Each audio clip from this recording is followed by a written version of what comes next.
აღმოჩნდეს პროსტატის პრობლემები და გავიკეთე ოპერაცია ქარაზანიშვილის კლინიკაში. რაც თავარია, ყველაფერი ჩაიარა წარმატებით. არავითარი გართულება არ ყოფილა. რასაც პრინციპში ველოდი. სანამ ოპერაციაში ჩავიტარებდი, გადავწყვიტე თურქეთში წასვლა. მე ასე გირჩევთ, რომ თურქეთში წასვლას აზრი არ აქვს, ამხელა დიდი ფულის გადახდას.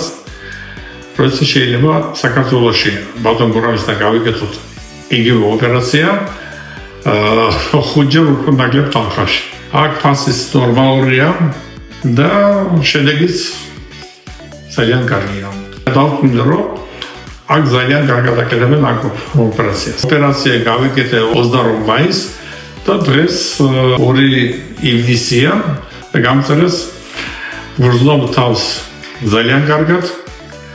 ასე რომ კმაყოფილი ვარ ყველაფერს. დიდი მადლობა ბატონ გურამს, დიდი მადლობა მთელს მომსახურე პერსონალს.